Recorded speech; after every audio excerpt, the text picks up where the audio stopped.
Bismillahirrahmanirrahim. Alhamdulillahirabbil alamin. Allahumma shalli wa sallim ala sayyidina Muhammadin Miftah bab rahmatillah 'adada ma fi 'ilmillah. Salatan wa salaman da'imain bi dawami mulkillah wa ala alihi wa sahbihi. Allahumma shalli ala sayyidina Muhammadin bina'i faqri wa hayati ruhi wa sururi qalbi wa najati fid dunya wal akhirah. Allahumma shalli ala sayyidina Muhammadin salatan taftahu biha lana futuhal 'arifin wa tufaqihuna biha fid din wa ala alihi wa sahbihi. Assalamu alaikum warahmatullahi wabarakatuh. Kaum muslimin dan muslimat dimanapun berada, khususnya seluruh jamaah Masjid Raya Bintaro Jaya yang dimuliakan Allah Subhanahu wa Ta'ala. Alhamdulillah, mari kita bersyukur Allah beri kita kemudahan untuk sholat berjamaah.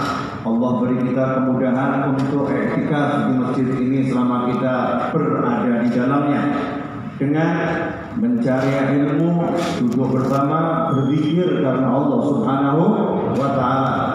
Ini adalah nikmat yang besar dari Allah Subhanahu wa Ta'ala yang sering kali kita lupa kalau itu nikmat. Kita lupa kalau itu nikmat. Maka sebelum kita menyadarkan orang lain, mari kita sadarkan diri kita sendiri.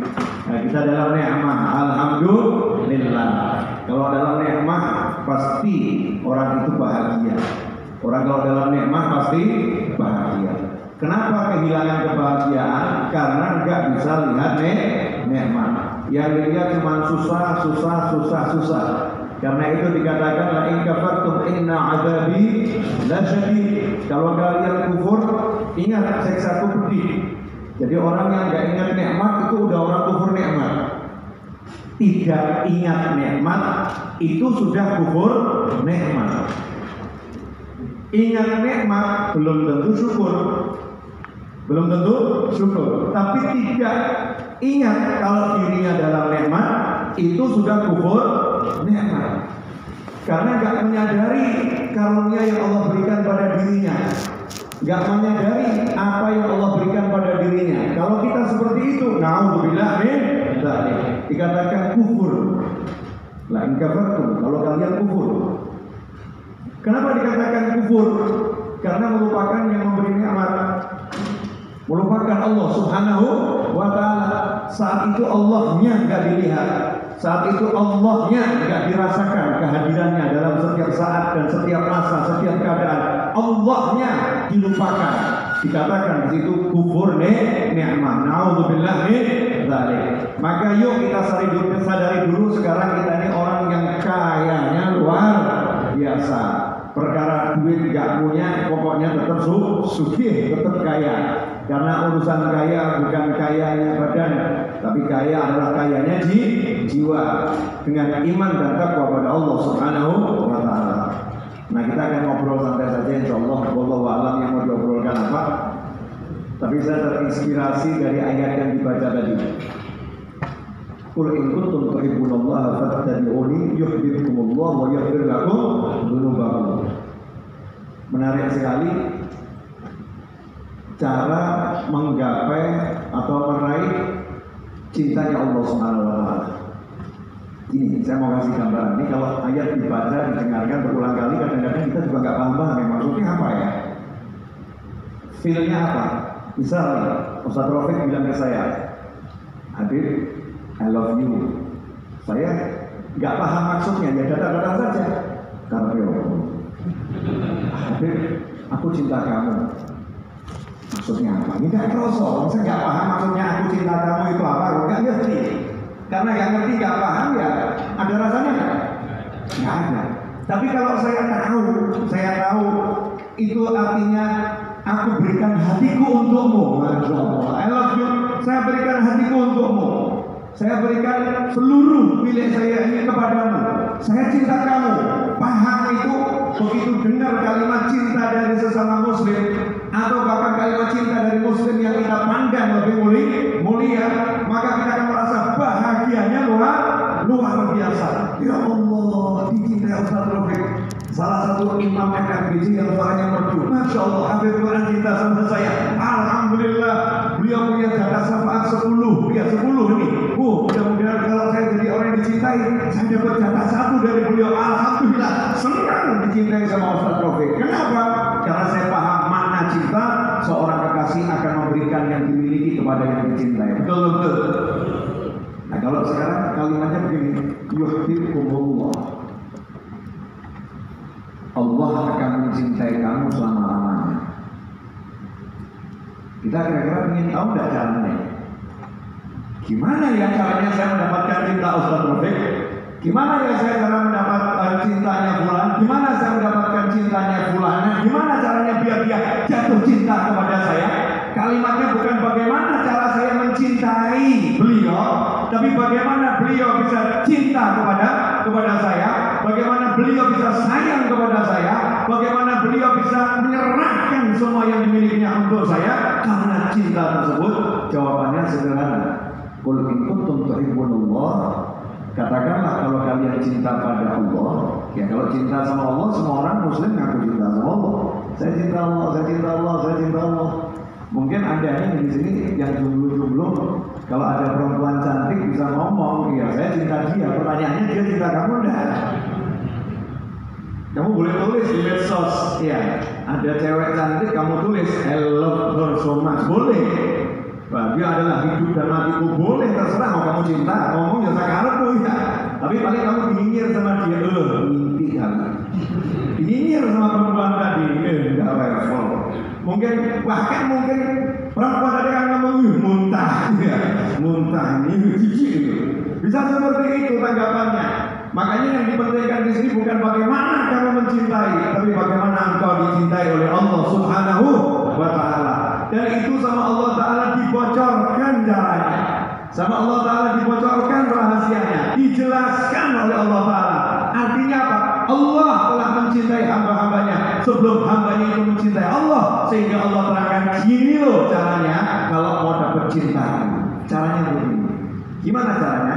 Qul in kuntum tuhibbunallah. Wahai Nabi SAW katakan kepada seluruh umat Islam, umat manusia, kalau kalian ngaku-ngaku cinta Allah, qul in kuntum tuhibbunallah, kalian cinta Allah, cinta Allah, cinta Allah, cinta Allah. Simpel. Yuhibbukumullah. Nanti Allah juga akan mencintai kalian. Tapi syaratnya satu, fattabi'uni, ikuti aku. Ikuti aku, nanti Allah akan mencintai kalian. Kalau udah Allah mencintai kalian, Allah akan mengampuni semua dosa kalian. Yaghfir lakum dzunubakum. Dosa kalian semua akan diampuni Allah Ta'ala. Nah di sini asyiknya. Berarti cara orang cinta Allah mudah, ngikutin Nabi, selesai. Yang jadi masalah ini ngikutin Nabi gimana caranya? Ngikutin Nabi.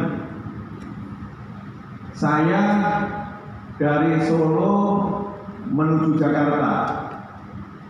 Biar bisa sampai ke Bintaro, kalau saya belum pernah ke Bintaro, caranya gimana?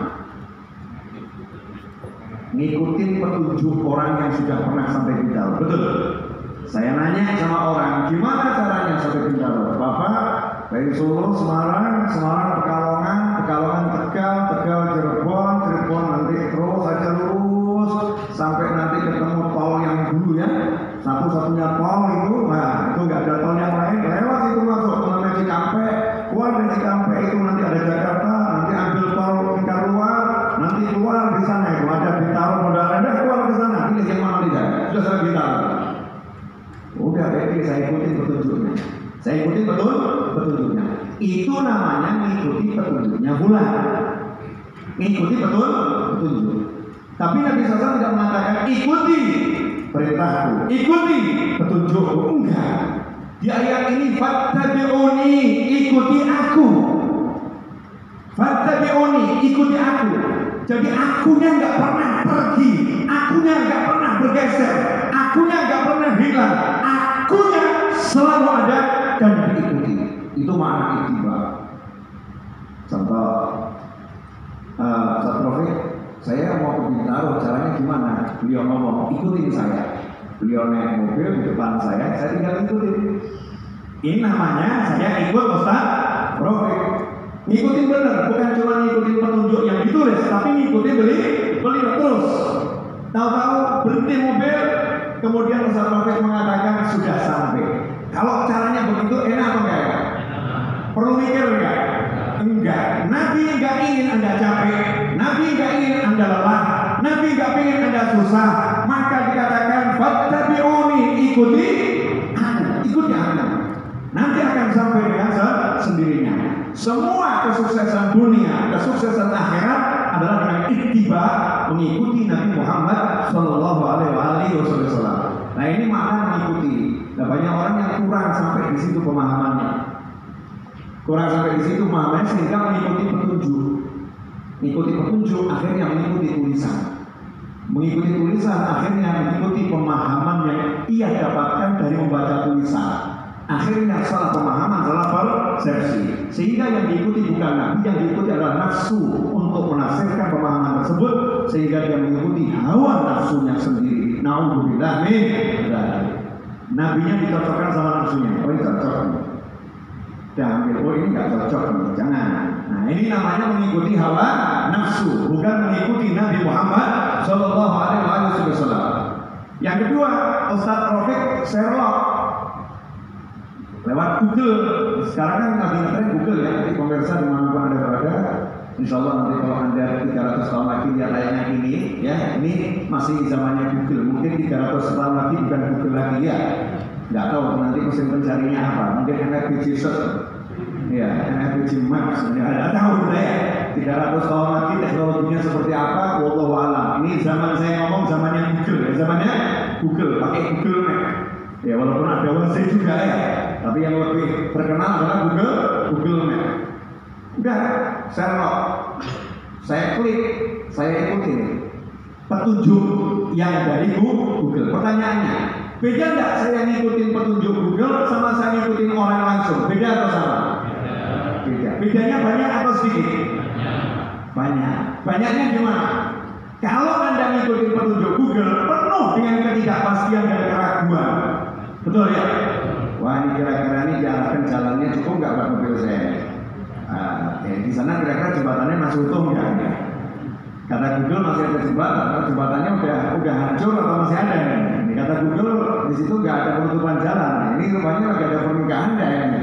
Ya, kalau ada pernikahan ada penutupan jalan di kampung-kampung gitu kan ya. Saya sering ikuti Google masuk, kemudian ada tanda jalur kuning gitu kan ya. Maaf Pak, ada pernikahan, putar balik, ya udah putar balik.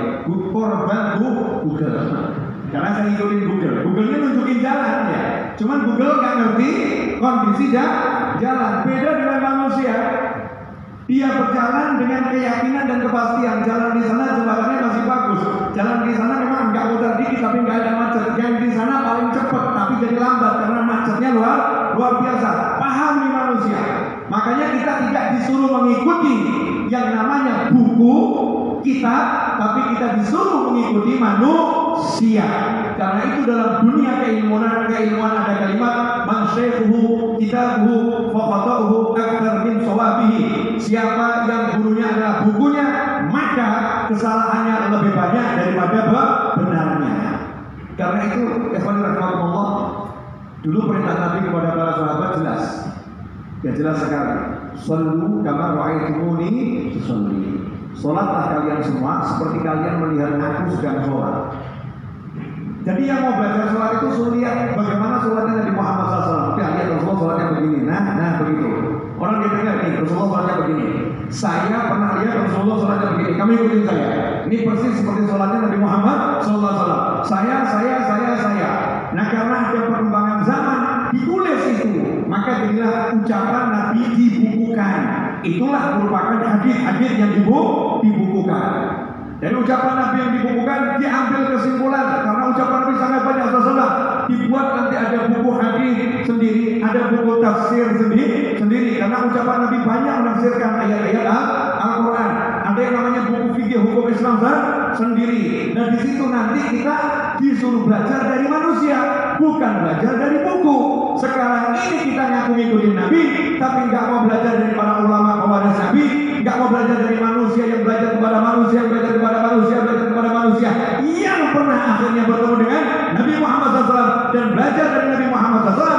Yang ada kita ikuti pelajaran itu dari WhatsApp, dari Facebook, dari tulisan-tulisan artikel di Instagram yang akhirnya penafsirannya macam-macam, akhirnya sesat dan tersesat. Kalau dia ngajar orang lain bisa sesat dan menyesatkan. Nauzubillah min dzalik.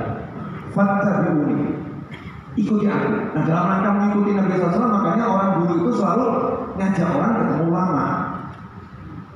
Biar tahu. Jangan cuman katanya diajak hadir nih, kita ke tempatnya Kiai Fulan. Ini Kiai ini ahli saudara. Kiai ini ahli saudara. Nanya sama Kiai, kenapa kau suka sedekah Kiai? Oh, saya itu dapat dari guru saya. Bahwasanya dulu Nabi SAW pernah bersabda, harta yang disedekahkan tidak akan berkurang. Harta yang disedekahkan tidak akan berkurang. Jadi saya tiap hari harus sedekah. Tapi Nabi saya itu ngajarin kalau sedekah barang yang bagus, yang jelek jangan disedekahin. Sedekahin yang bagus.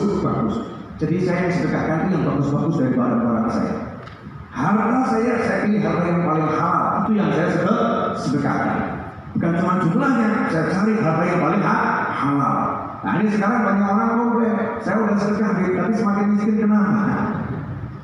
Ya kamu cuma baca hadis, kamu gak ngikuti Nabi Muhammad SAW. Sedekah itu min halal, dari rezeki yang halal. Rezekimu halal enggak ini? Yang kamu sedekahkan halal atau haram? Kalau haram, semakin miskin kamu. Karena kamu ngasih makan orang lain harta yang haram. Nauzubillah min dzalik. Ini baru sedekah, baru sedikit dikupas. Oh, ternyata begitu cara sedekah Nabi Muhammad SAW. Dan sedekah yang diajari Nabi, sedekah itu diberikan pada keluarga dulu, pada kerabat dulu, kanan kiri dulu. Nah ini sedekah pada keluarga, pasangan hidup, anak, sepupu, paman, bibi, itu yang paling utama. Nah kalau keluarga sudah kompak, dah buat orang lain saja, kami masih mampu, maka sedekah itu kita alokasikan untuk orang lain, dan seterusnya.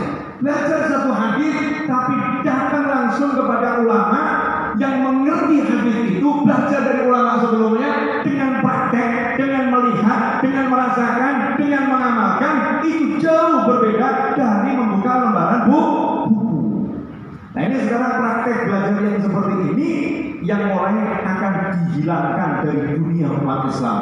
Biar umat Islam nggak belajar lagi ke majelis-majelis, tapi cukup belajarnya lewat share di WhatsApp dan lain sebagainya.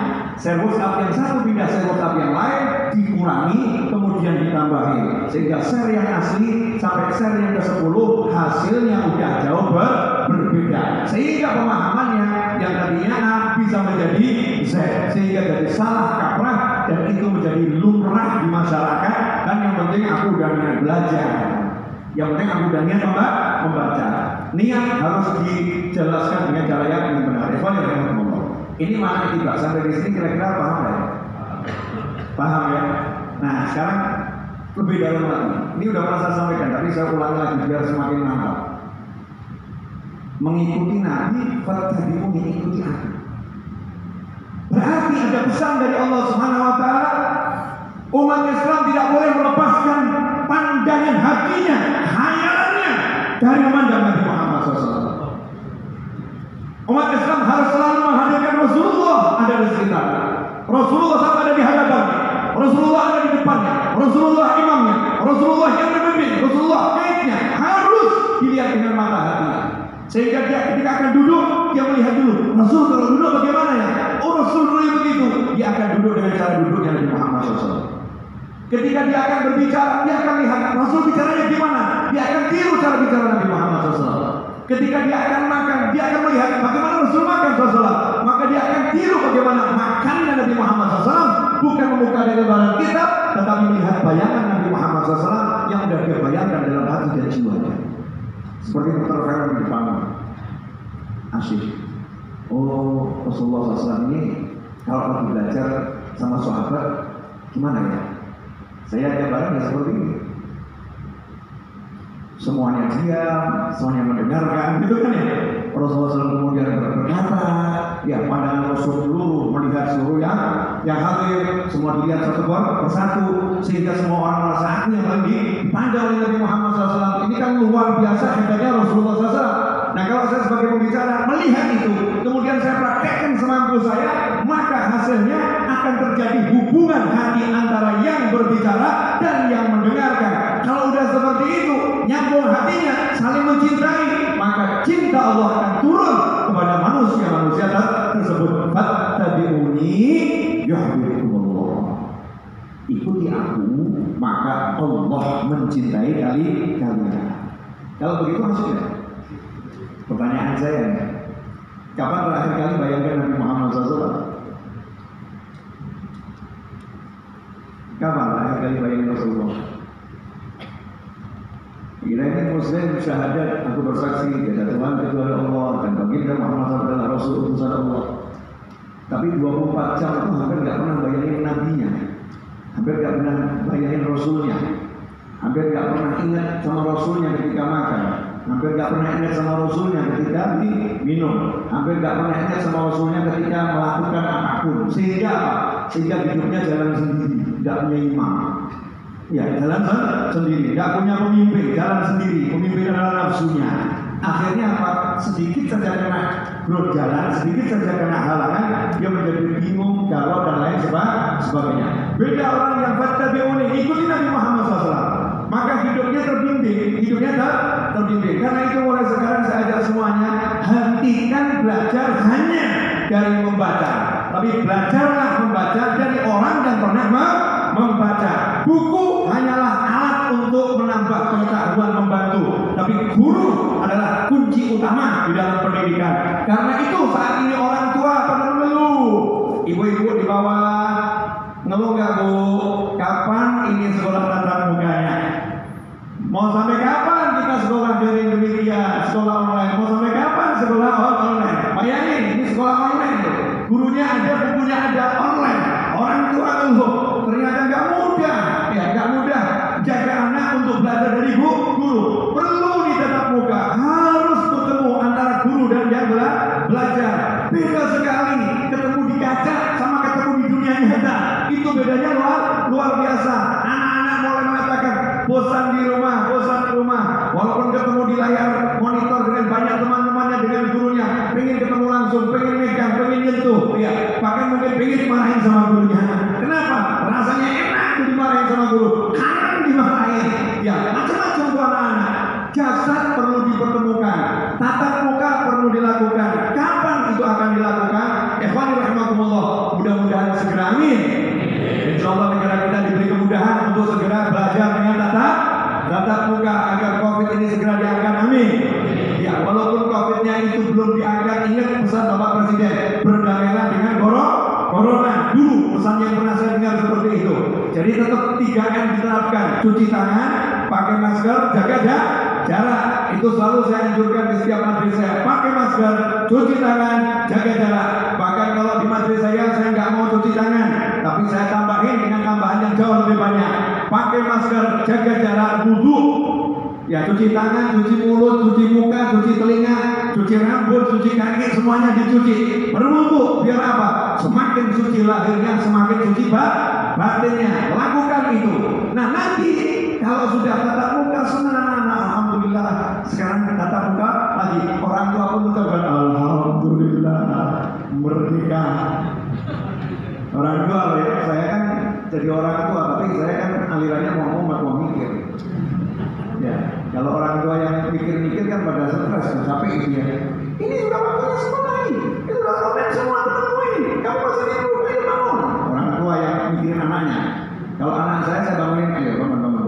Waktunya sekolah, udah sholat lah ya. Waktunya sekolah, masih ngantuk, udah tidur lagi. Masa saya suruh capek bangunin anak gitu kan ya? Udah tidur lagi, selesai. Paling ibunya yang protes, ini bapaknya nggak beres ini. Masa anaknya tidur di bawah? Gimana udah dibangunin ya? Ternyata susah bangun, ya sudah biar tidur dulu. Nanti kalau bangun ya biar belajar nggak gitu aja kok repot. Itu prinsip saya nggak mau pusing-pusing, nggak mau pusing-pusing. Belajar tiap hari, tiap saat, tiap waktu itu harus. Caranya setiap orang punya cara sendiri cara mendidik. Ini baru prolog ya, tapi waktunya kok sudah 26 menit jalan. Baru prolog ya, tapi sudah 26 menit. Sekarang contoh kasus nyata. Laqad kana lakum fi Rasulillahi uswatun hasanah. Betul dibayangin ya. Tapi ayat itu enggak pakai situ. Liman kana yarjullaha wal yawmal akhir wa dzakarallaha katsira. Sungguh lam ada lam tauhid sama qad juga tauhid. Laqad kana ketemu fi'il madhi artinya penegasan. Sungguh untuk kalian semua dalam diri Nabi Muhammad SAW terdapat suri teladan yang terbaik. Tapi liman kana yarjullaha wal yawmal akhir. Suri teladan ini untuk orang yang yaitu mengharapkan Allah dan hari akhir dan berzikir pada Allah yang banyak. Mengharapkan Allah hari akhir berzikir banyak. Nah ini kuncinya. Siapapun sekarang yang punya masalah apapun A sampai Z, pengen masalahnya selesai, pengen urusannya beres, hasilnya terkabul. Nomor satu tujuannya harus benar dulu.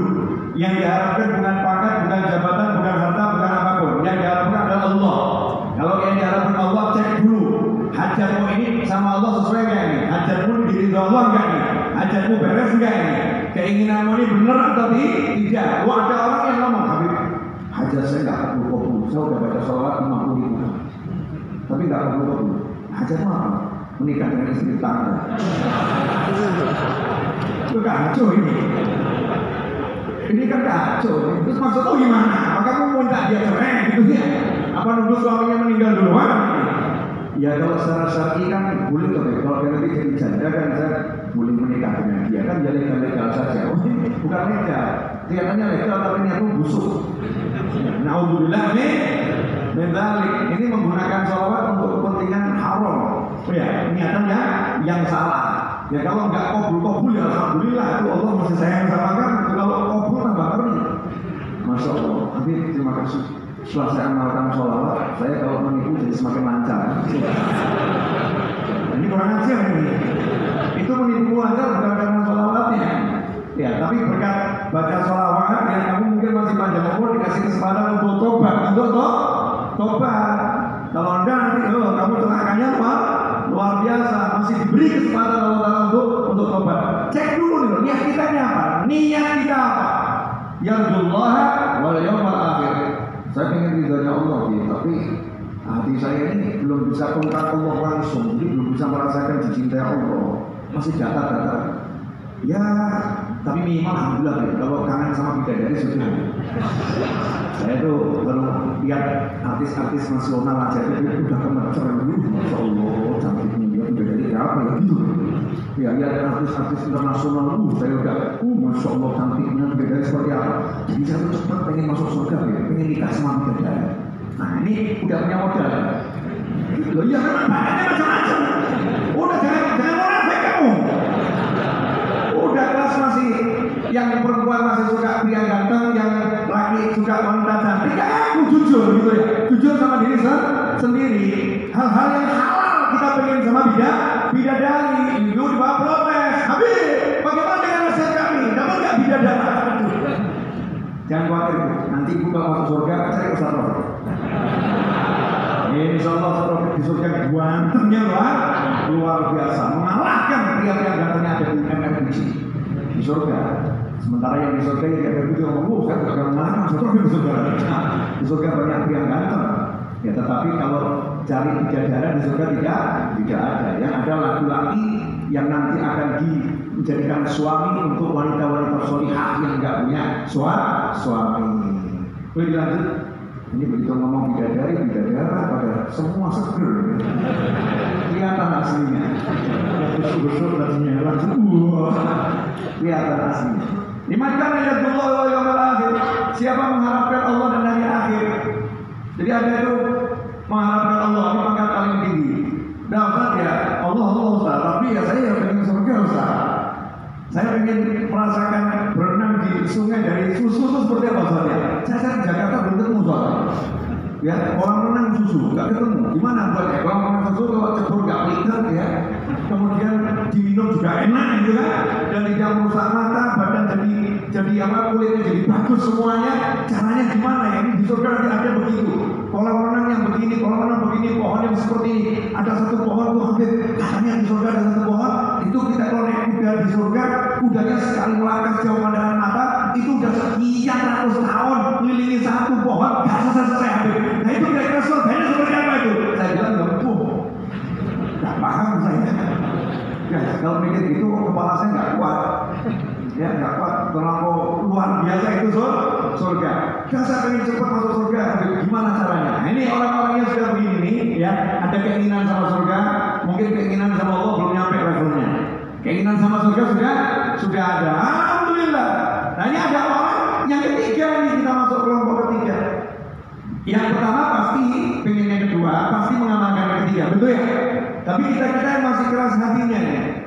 Ditakut-takutin sama surga, sama neraka nggak takut. Diiming-iming sama surga nggak pengen. Diceritain bidadari nggak ngaruh.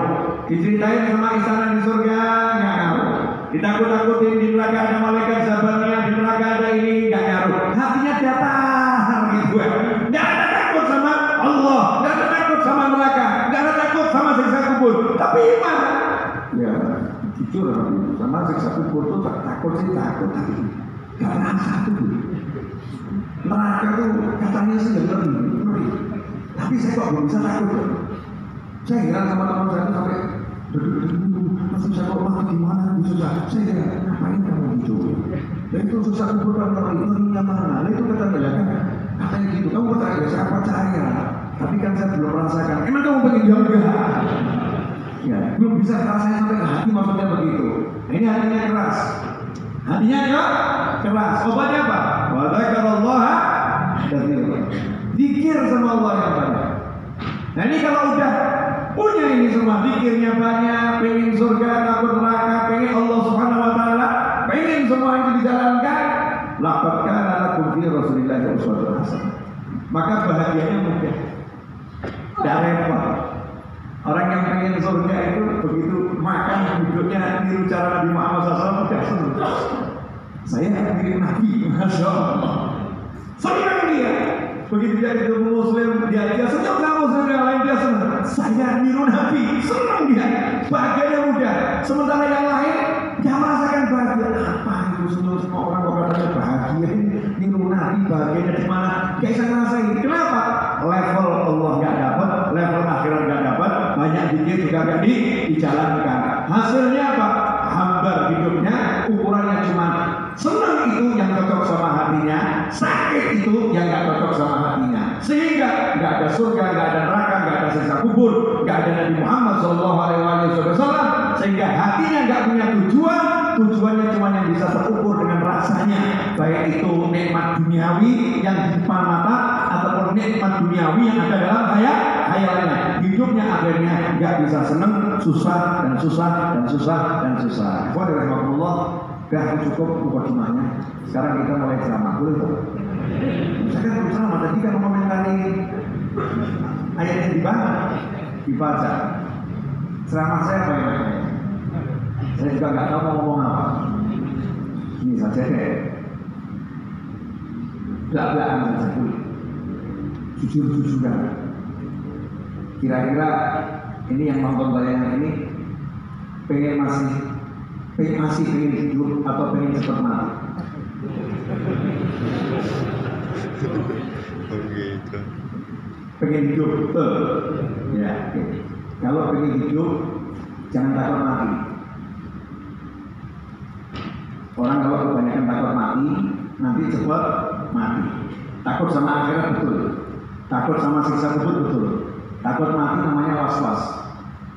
Alladzi yuwaswisu fi sudurin nas minal jinnati wan nas. Wah ini saya kalau ke Amerika uji, walaupun jaga jalan, jamaahnya banyak. Walaupun pakai masker cuci tangan, COVID, wah nanti kena COVID mati saya. Akhirnya di rumah, saya nggak akan keluar rumah. Di rumah kemudian istrinya mulai komplain, Pak kerja dong Pak, dari dulu Pak, begini ngomong sama istrinya. Jadi kalau keluar sekarang dari duit kita harus ke pasar. Ini di pasar ini protokol kesehatan entah jalan entah enggak. Jadi aku tertular, kamu tertular, kita sakit mati kita. Nah, daripada mati lebih baik kita nggak usah bekerja. Istrinya sempat terpengaruh, oke. Sebulan terpengaruh, oke. 2 bulan istrinya mulai ngomong, Pak mau makan apa? Ya daripada mati ya makan seadanya. Daripada mati makan seadanya. Bulan ketiga istrinya jawab apa? Daripada mati sama kamu, daripada mati sama tetangga. Nah maksudnya kan? Boleh istrinya ngajukan surat tidak cerai. Nah untuk bilang lalu kenapa nggak sanggup kalau itu dengan pria yang ketakutan akan kematian, ngeri. Akhirnya udah mati dulu. Mati apa? Mati nikmatnya hidup itu akan hilang. Ada nikmatnya. Nah, terus bagaimana? Maka ya berdamai sama yang namanya musibah, berdamai sama namanya ujian. Mulailah keluar. Tapi terapkan apa yang sudah dianjurkan dan dihimbaukan. Jalankan apa yang sudah diajarkan oleh negara kepada kita semua. Negara nggak pernah menghalangi, negara nggak pernah membuat kita susah. Cuma kita dikasih aturan, tinggal diikutin gitu aja repot. Selesai masalah jaga jarak, ayo jaga jarak, cuci tangan, ayo cuci tangan, pakai masker, ayo pakai masker. Negara nggak pernah melarang orang untuk ibadah. Negara nggak pernah melarang Anda untuk bekerja. Bahkan negara mengatakan ayo bekerja, roda perekonomian harus digerakkan. Tapi ikuti aturan, jalankan itu. Ini namanya orang nggak takut mati tapi berani hidup. Berani hidup. Nah orang yang berani hidup itu selalu optimis. Ini saya ngomong begini karena di WA saya ini ya Allah. Saya ketemu orang-orang yang saya akan buktikan tapi nggak boleh buka identitas orang ya. Habib saya rasanya ingin bunuh diri. Karena istri saya tiap hari dikejar-kejar oleh orang yang di hutan. Sementara saya kerja di perbatasan. Saya tidak punya gaji yang cukup untuk hidup sehari-hari, apalagi untuk bayar hutang. Saya udah gak sanggup hidup dengan seperti ini. Bagaimana solusinya Habib? Ingin bunuh diri saya. Kalimat saya ingin bunuh diri masuk ke handphone saya itu banyak, tidak sedikit. Masya Allah. Ini namanya takut hidup. Takut hidup. Ikhwani rahimahullah. Semua ini terjadi hanya karena satu masalah simpel, sepele. Tapi ya, saya ngomong gini bolak-balik, orang ngomong kelihatannya mudah ya, tapi kok prakteknya susah. Kelihatannya mudah, tapi kok prakteknya susah. Saya ambil contoh Nabi Muhammad SAW, boleh ya? Rasulullah SAW. Rasulullah SAW itu kan terusir dari Mekah, walaupun belum diusir. Ya, belum diusir, tapi sudah terusir dari Mekah. Sampai akhirnya turun perintah hijrah, Rasul akhirnya pindah dari Mekah ke Madinah. Hidup di Madinah, apakah Nabi SAW bawa apa? Tidak. Apakah Nabi SAW sudah menyiapkan pasukan khusus di Madinah? Punya pasukan khusus? Tidak. Apakah Rasulullah SAW sudah pernah menyiapkan banyak hal di Madinah? Enggak. Di Madinah justru di situ ada Yahudi. Ya ada Yahudi di sana. Tokoh-tokoh Yahudi nggak sedikit di Madinah. Banyak tokoh Yahudi. Berangkat Nabi Muhammad SAW ke Madinah. Apa yang dilakukan Rasulullah SAW? Suatu yang nggak masuk akalnya orang-orang zaman sekarang yang nggak punya akal. Tapi kalau yang punya akal akan mengatakan, Masya Allah, luar biasa Nabi Muhammad SAW. Rasul melakukan itu 2 hal yang dikerjakan segera untuk beliau sebagai pemimpin. Kemudian yang beliau ajak masyarakat melakukan 3 hal. Yang beliau lakukan adalah bangun masjid, setelah itu bangun pasar. Saya mau nanya, bahasa kasarnya di negara orang gitu ya. Kalau Mekah negara sendiri, Madinah negara orang, bahasa kasarnya gitu ya. Di negara orang bangun masjid, bangun pasar.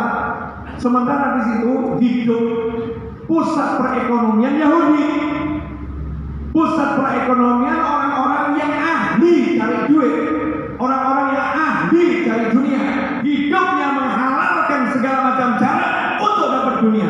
Itu orang-orang Yahudi yang ada di Madinah. Hidupnya seperti ini. Nabi Muhammad SAW sangat-sangat pede. Bangun pasar, buat pasar. Kita punya pasar sendiri, kita punya cara sendiri. Siapapun yang muslim non muslim silahkan berdagang bersama kami, silahkan masuk pasar kami, silahkan bisnis bersama kami. Kami punya sistem bisnis yang lebih enak, lebih bagus, ditunjukkan ini.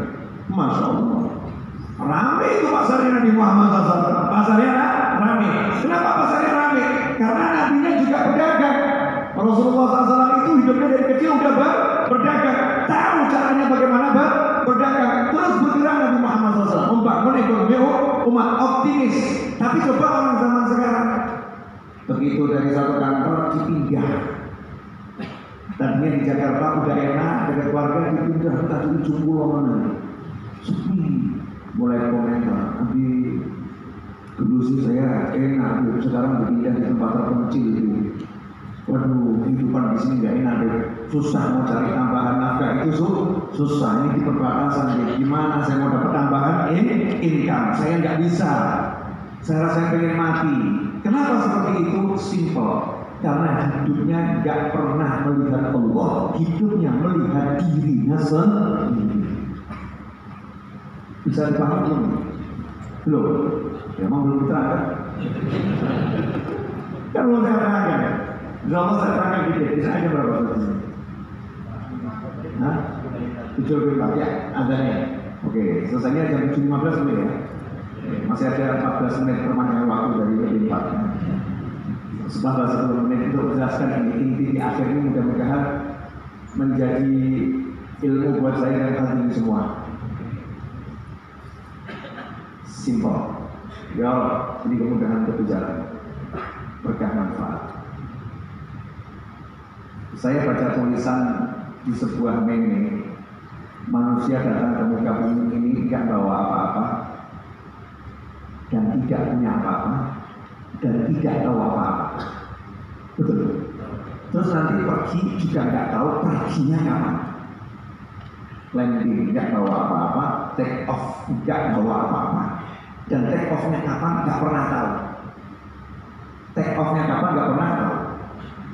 Sekarang saya mau nanya, sudah ngerasain itu belum? Ngerasain kalau mau di take off kami? Udah belum? Belum? Berarti saya bicara sama orang sadar atau orang mabuk?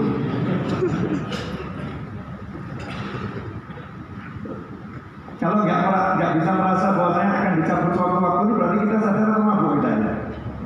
Jujur saja nggak mabuk gitu loh. Kok repot-repot amat. Kita ini mabuk, wadzakir. Ya wadzakir, paling nanti perhatian kaum mukminin, maka suruh ingatkan. Jadi Anda, saya bisa mati kapanpun juga. Di tengah masjid ini tiba-tiba mati juga bisa. Oh itu murni Allah yang ngatur kok. Waktunya take off, malaikat berangkat. Selesai kan ya? Tidak ada kemudian malaikat, jangan sekarang malaikat. Ini besok saja orang.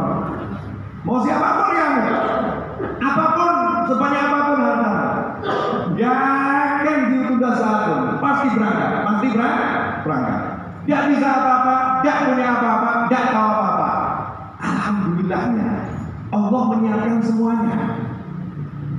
Semua yang kita butuhkan itu disiapkan, dan itu pasti. Itu pasti. Wa ma min dabbatin fil ardi illa 'ala Allahi rizquha. Tidak ada satupun di muka bumi ini yang bergerak hidup di muka bumi ini kecuali Allah. Kalau dibilang Allah itu urusannya Allah yang jamin. Rezekinya Allah yang jamin, Allah yang ngatur, Allah yang urus. Rezekinya dari Allah Ta'ala. Pertanyaan saya, kalian ini percaya nggak sih sama Allah? Kalian ini iman nggak sih sama Allah? Kalian ini mantap nggak sih kalau Allah bilang aku yang urus kamu?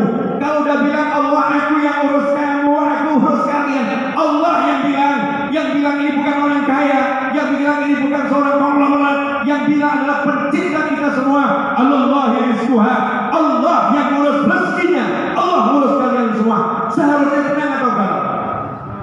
Seharusnya tenang. Terus yang buat apa? Simpel, lupa. Waktunya makan lapar, tidak ada makanan, bingung atau nggak bingung? Bingung. Terus diingatkan, nah khawatir makananmu sudah disiapkan panitia. Oh ya sudah, tenang, betul kan? langsung ke tengah juga bisa panitia. Kita tinggal menikmati kehidupan. Udah selesai aja nikmati yang ada di sini, ngobrol-ngobrol. Panitia lagi sibuk nyiapin semuanya. Ini Allah bilang Allah rizquha. Allah yang jamin, Allah yang nanggung rezekinya. Nah kalau Allah udah jamin rezekimu, seharusnya kamu tenang atau galau? Tenang ya. Kenapa sekarang galau?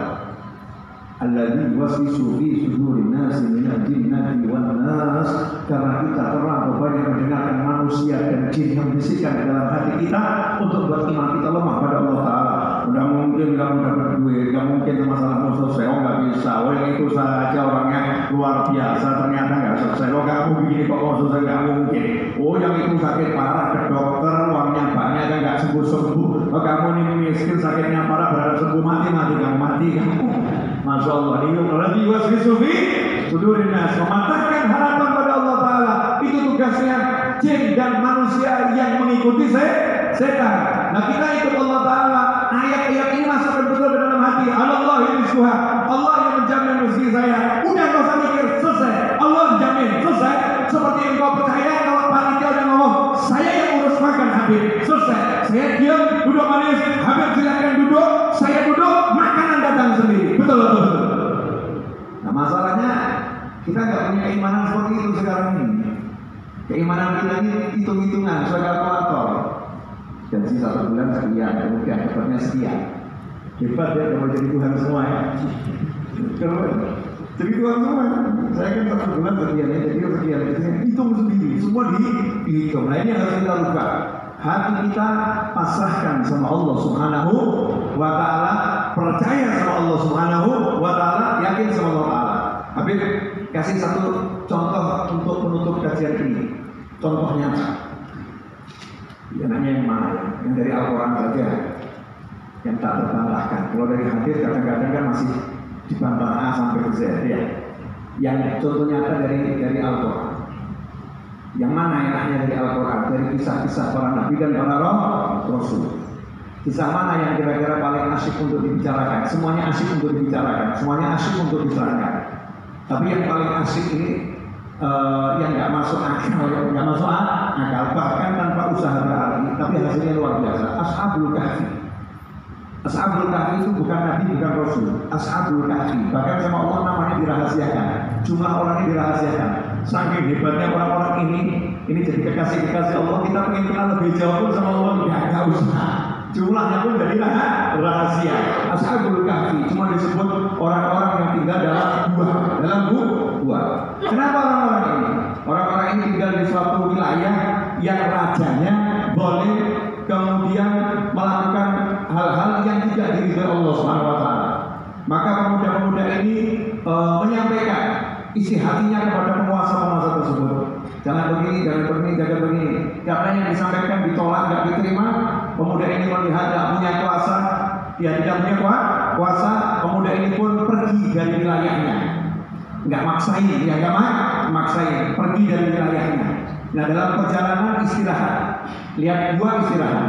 Nah saat istirahat itu perjalanan ada anjing, ada seekor anjing. Anjingnya lihatnya dalam orang baik, orang soleh, dah sama ikut, masya Allah. Anjing mau ikut. Allah kasih gambaran, Ashabul Kahfi ini keluar, gak ada yang ngikutin. Ashabul Kahfi ini keluar, gak ada yang dukung. Ashabul Kahfi ini keluar, gak ada yang kemudian membela. Keluar sendiri, jumlahnya khilaf ulama.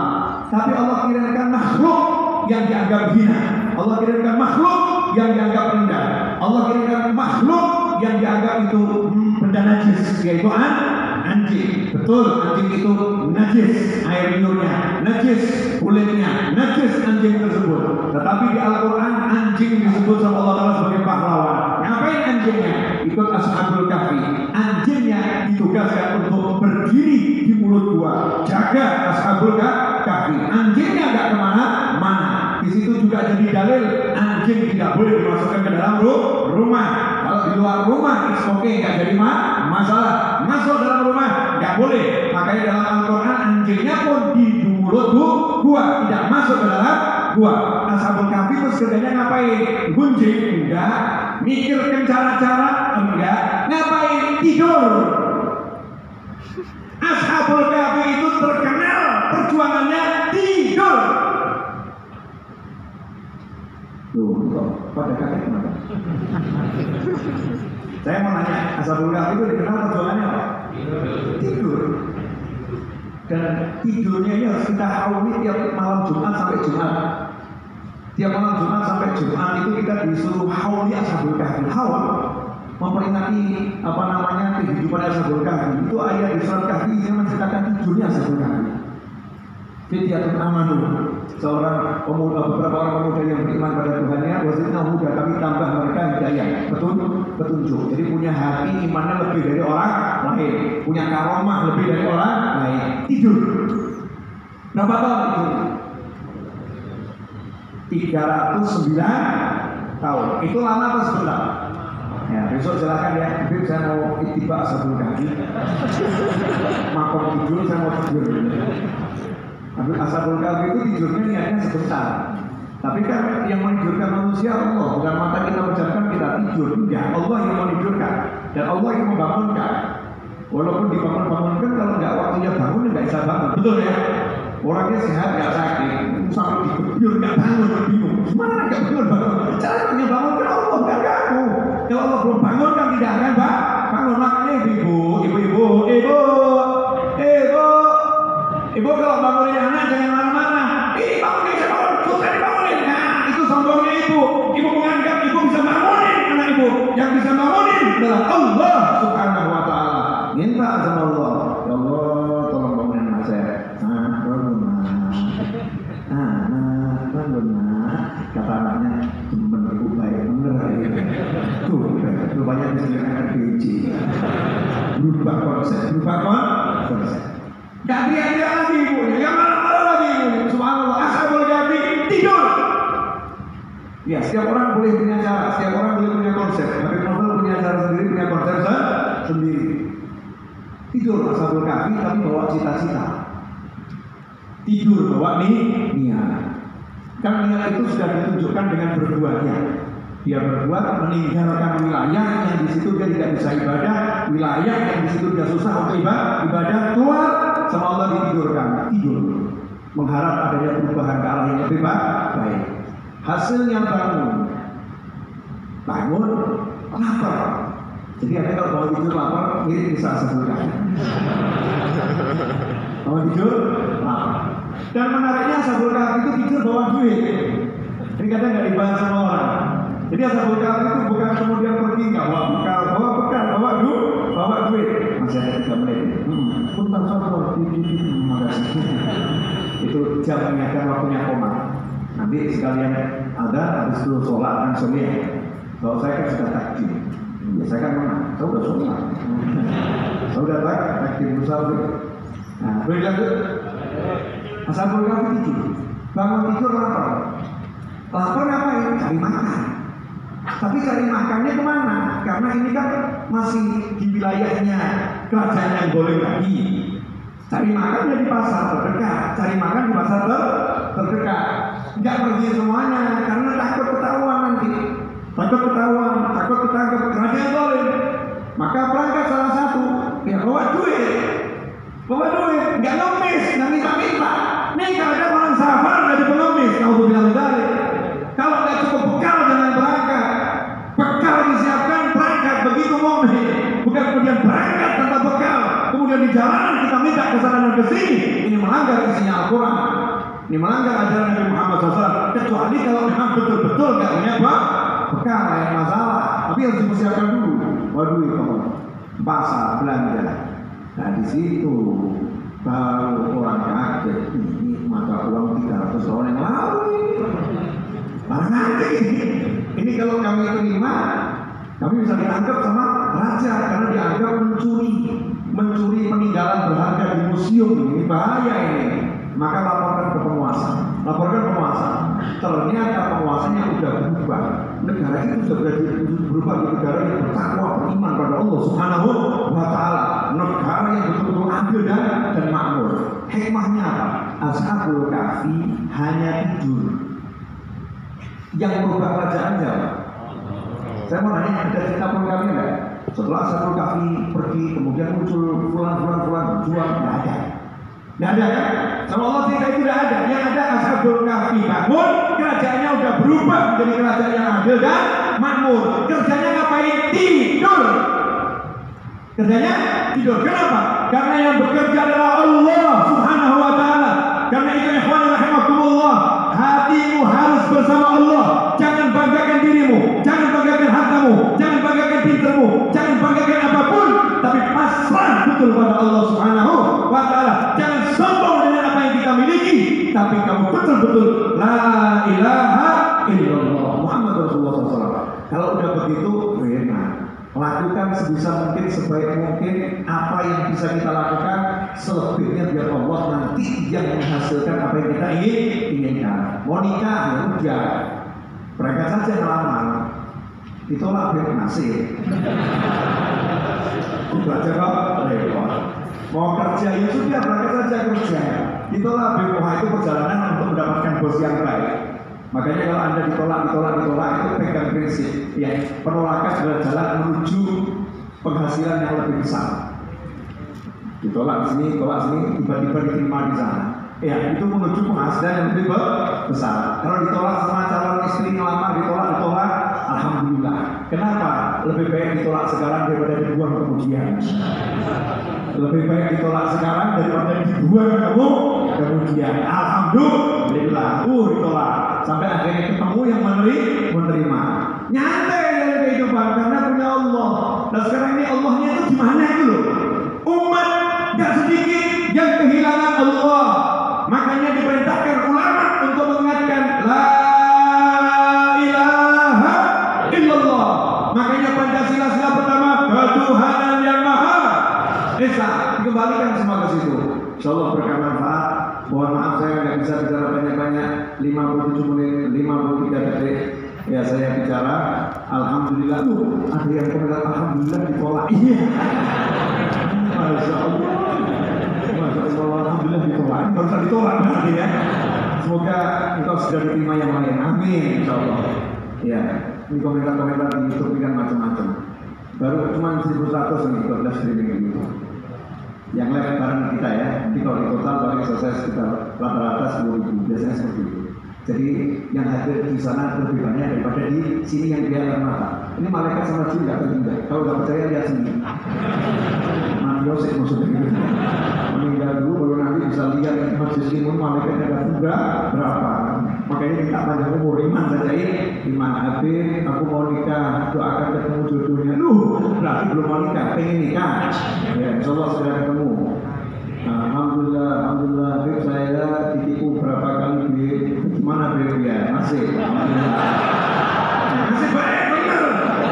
Ditipu berapa kali itu masih baik. Kenapa? Berarti kamu jadi orang yang baik yang ditipu, bukan orang yang menipu. Alhamdulillah.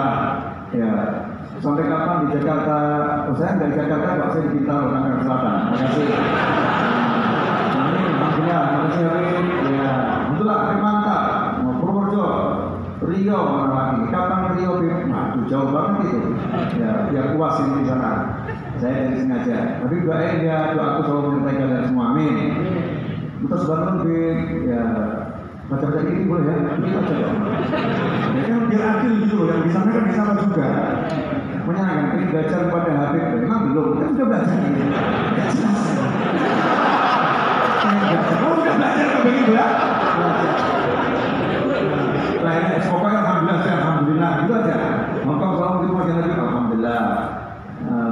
Saya pengen nikah. Banyak di MRBC yang belum nikah. Jadi kalau pengen nikah, ikut kajian MRBC setiap hari Minggu ada, Senin ada kan ada jadwalnya itu banyak jomblo di sini belum dapat jodoh. Siapa tahu ketemu jodohnya di sini. Amin. Ya, sehat terus Bim. Amin. Pengen ketemu Habib lagi juga ini lagi di Pondok. Ketemu gimana yang dimaksud? Alhamdulillah, Kemayoran hadir, Bekasi, Bintara hadir, alhamdulillah hadir modalnya untuk keluarga saya. Amin. Gak ada keluarga kecil ya. Tolong dirawat. Keluarga kecil saya, keluarga besar. Semua keluarga itu besar. Yang kecil itu yang belum mau berkeluarga. Bukannya nggak bisa ya, yang belum mau berkeluarga kecil. Kalau udah punya keluarga berarti besar. Surat hari Habib, maksudnya saya Habib hadir apa suruh ke sana? Alhamdulillah dari ilmu terima jadi murid kami pertama hari ini, masya Allah, masya Allah. Kan kalau dunia maya isinya begini kan ya. Dunia maya kok kadang isinya cinyar-cinyir. Nyinyir saya, nyinyir sini. Saya nggak suka sama orang nyinyir siapapun orangnya. Kita biasakan untuk menghargai satu dengan yang lain. Nah kalau ada ngomong yang nggak baik, saya selalu menyampaikan siapapun orang yang ngomong nggak baik, saya ngajak yuk sikapi, nggak usah digubris.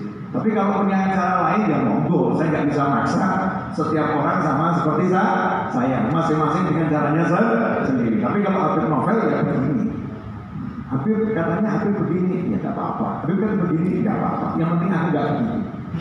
Kan cuma nggak, sebab saya dinilai sama Allah Taala terus. Ya Allah nilai saya, Rasulullah nilai saya lihat di situ. Kalau diingatkan saya, oh iya maaf saya salah.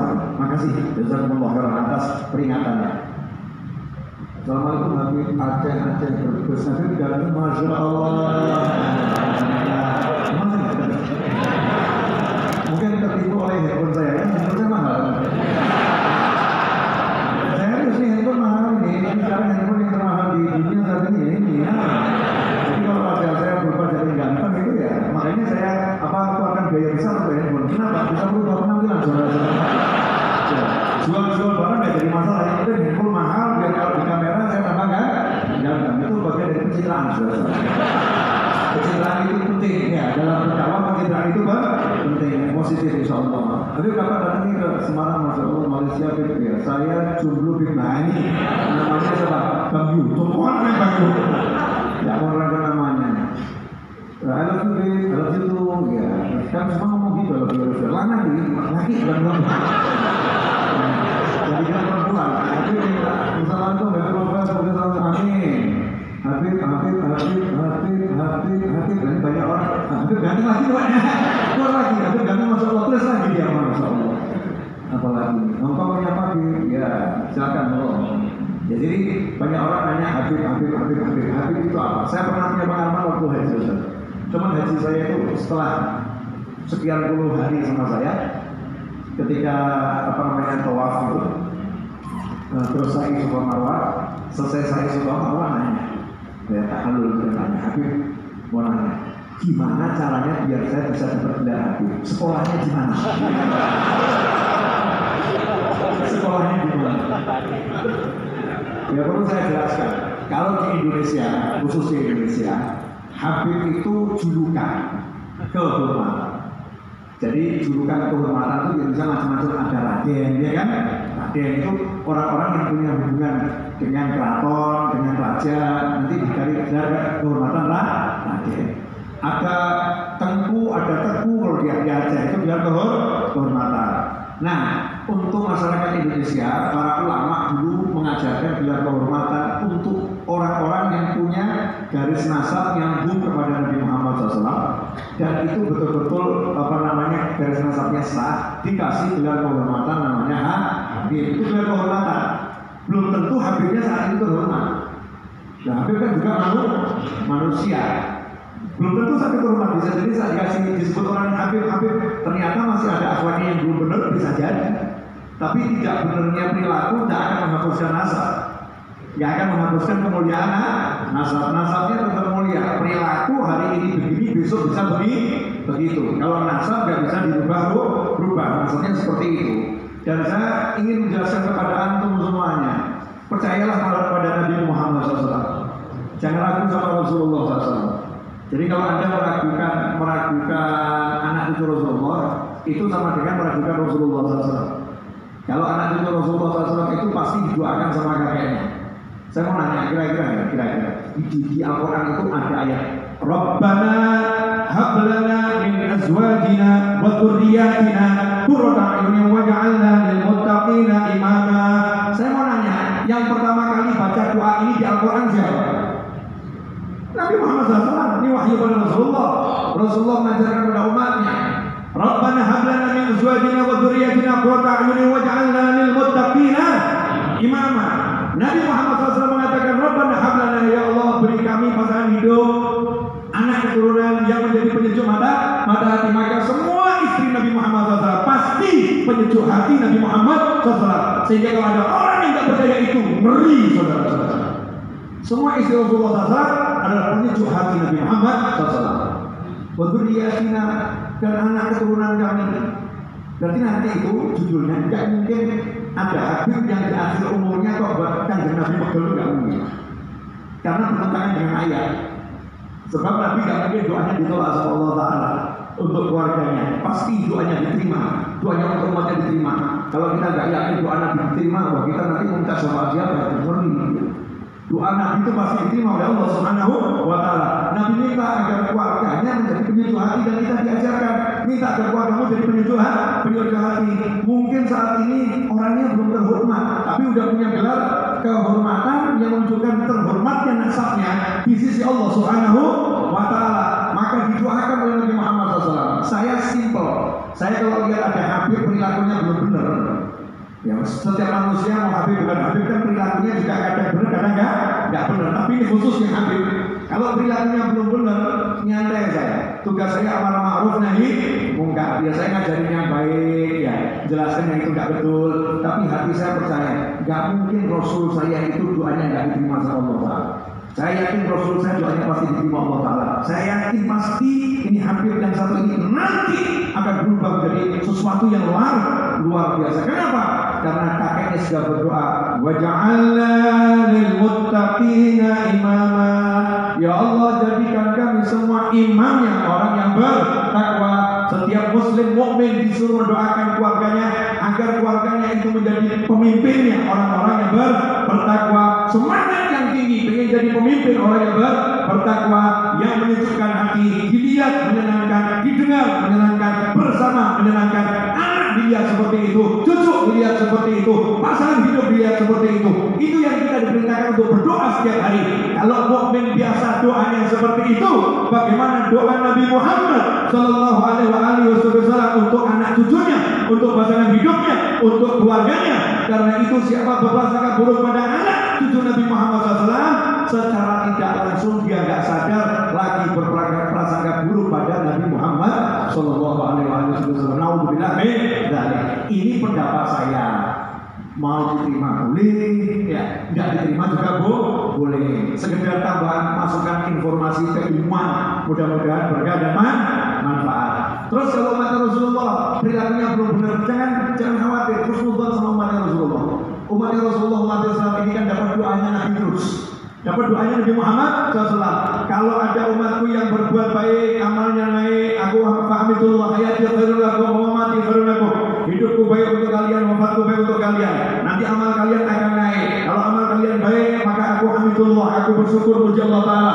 Kalau amal kalian naik, jadi amal mau naik ini nggak boleh nembus langit dulu, nggak boleh. Itu sama Allah Ta'ala diperintahkan malaikat bawa kepada Nabi Muhammad Sallallahu Alaihi Wasallam. Kemudian Rasul yang menilai, oh ini baik alhamdulillah, oh ini buruk. Begitu buruk Rasul, astagfirullah, aku mintakan ampun untuknya kepada Allah Ta'ala. Jadi umatnya yang jelek-jelek ini dimintakan ampun oleh Nabi Muhammad SAW. Makanya saya usulkan pada setiap muslim, perilakunya model apapun, insya Allah nanti akan menjadi muslim yang luar biasa. Tugas kita bersama adalah amar ma'ruf nahi munkar dengan cara-cara yang dicontohkan Nabi Muhammad SAW dan para sahabatnya dan para penerusnya, para ulama yang ilmunya jelas dari ulama yang satu sampai Nabi Muhammad Sallallahu Alaihi Wasallam. Mudah-mudahan yang saya sampaikan ini berkah untuk yang berbicara dan yang mendengar, dan mudah-mudahan tambahan waktu yang saya lewatkan dimaafkan oleh panitia RBC karena saya udah korupsi dan kok nambahin ya nambahin waktu dari seharusnya 19.04 menjadi 19.28. Minta maaf yang sebesarnya. Jazakumullah khairan.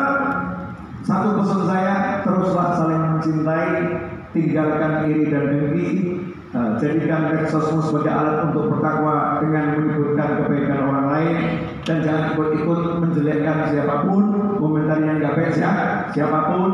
Mudah-mudahan nanti kita lebih selamat di dunia dan selamat di akhirat. Jazakumullah khairan.